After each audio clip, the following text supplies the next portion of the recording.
New tonight, a Charlotte woman has a unique crime prevention organization, and she is working to decrease gun violence in adults and youth. Queen City News reporter Shakira Speaks shows us how hers is different than other groups with the same mission.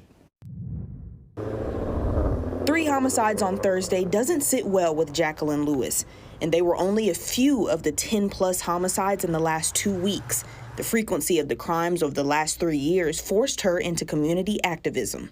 Especially after experiencing the loss of my son and no one being there, I had to figure out a way that I could be a help to somebody else, because I can recall very clearly what that night was like. She started Angels of No Mercy shortly after losing her son and grandson to gun violence. Since then, Lewis goes to nearly every homicide scene to connect with the families who lose loved ones to the same crimes. That name came from both of my sons, how both of their killings were in vain.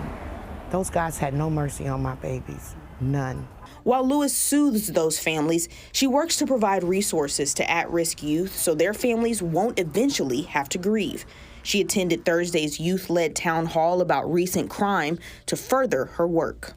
We talk a lot about what we need to do.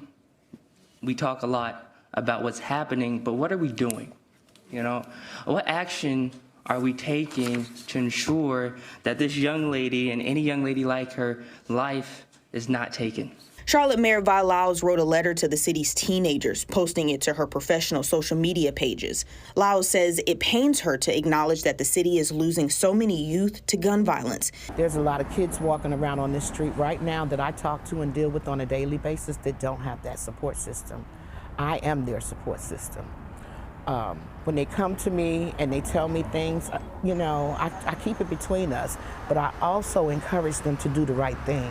Lewis believes the best way to reach and impact Charlotte youth is if all of the at-risk youth prevention groups come together and form a plan. She says that, combined with the city's help, would really make a difference. For now, reporting in Charlotte, Shakira Speaks, Queen City News.